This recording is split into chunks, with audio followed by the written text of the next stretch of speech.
Alhamdulillah, wassalatu wassalam ala rasulillah sallallahu alayhi wa sallam, amma ba'd. Assalamu alaikum wa rahmatullah. Family to Jannah, how you guys doing?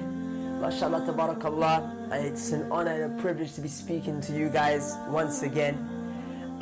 This video I'm going to talk to you guys about the prayer. I'm going to try and speak to you about the prayer in a way that you're not really used to, right? I mean, one thing that we hear all the time is that the prayer is fard. And that's true, but sometimes I feel like we don't realize the extent to how important the prayer is.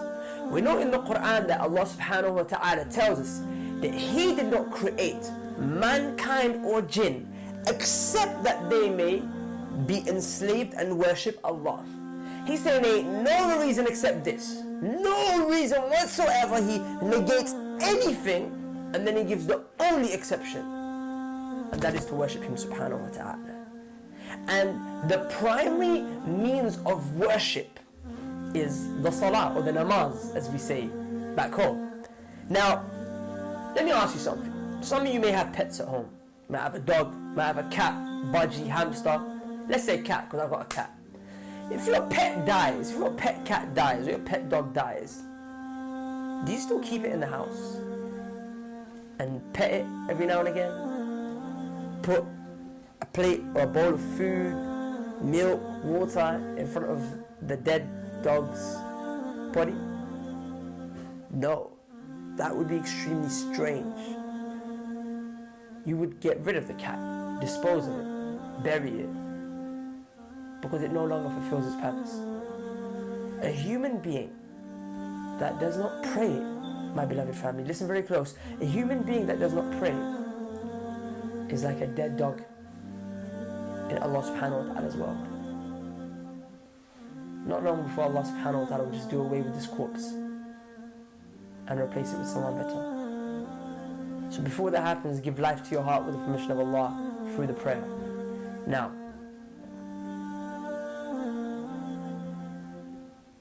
look, I'm going to share a story with you, because sometimes we think, well, prayer is just for Allah.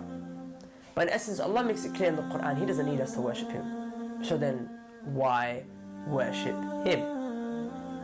The prayer is in fact a gift that benefits me and you. It doesn't benefit Allah. Imagine, it doesn't benefit Allah in any way, shape or form. It was a gift for us. It benefits us. How?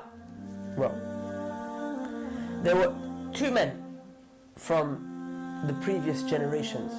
Those were amongst the students of the Sahaba of the Prophet ﷺ, Ibrahim ibn Adham and Abi Yusuf. May Allah have mercy on them both. These two men, once upon a time, or one of them at least, was extremely rich. As a matter of fact, Ibrahim ibn Adham was a king. They left all of that, and now they came to Islam. They gave up all of the riches of this world, and now when you see them on the beach, they look like two Bedouins, like just simple guys, and they're walking from the sands of the beach into the sea. And as they walk into the sea, they pull out a loaf of bread, and this loaf of bread has become extremely hard and stale. So they dip this bread into the ocean to soften it, so when they bite it, they can bite it off, chew it, and eat it. Now when you look at a condition of these people, you think, rah, that's a sad life. You left all them riches to now be in a position where you got a rocky loaf of bread, dipping that in water just to be able to bite it and soften it. You can't even get a fresh loaf of bread. That's how peak your situation is. You and me would think, rah, that's deep. But then in this moment, when Ibrahim ibn Adham, rahimahullah, he dips that bread in the ocean, he looks over at his friend Abu Yusuf.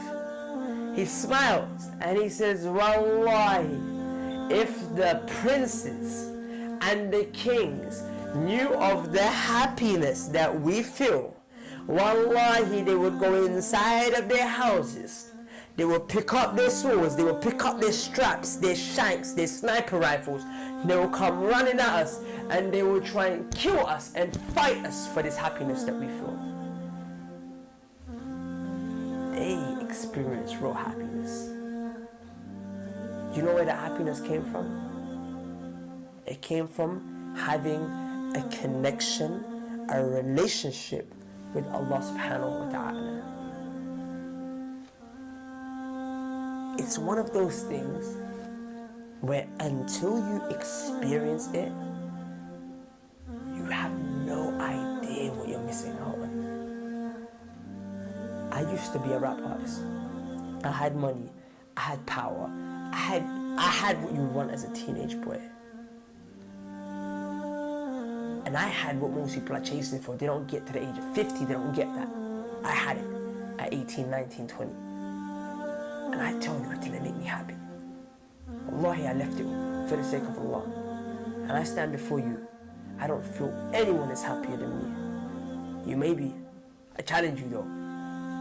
I genuinely feel I'm the happiest. That's because of my connection with Allah subhanahu wa ta'ala, and I pray it never fades away, and I pray Allah gives you that connection as well, or amplifies it for all of us if we already have it. But then the question comes to mind, well, I pray, but I don't feel that sweetness, I don't feel that joy.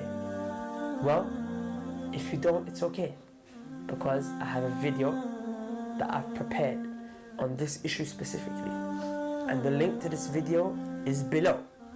You watch this video, it's a little bit long, but people have told me this is the best video I've ever made in my entire life. Out of the hundreds of videos that I've made and put up, say this is the best video, because if you take this video, if this has motivated you to pray, watch this video, because then you'll know how to pray. Now you know why you should pray, but that will show you how to pray. And when you pray with what I show you in that video, then you'll know what I'm talking about. Barakallahu feekum. Stay united as a fammay. May Allah bless you all. Assalamu alaikum wa rahmatullahi wa barakatuh. Peace.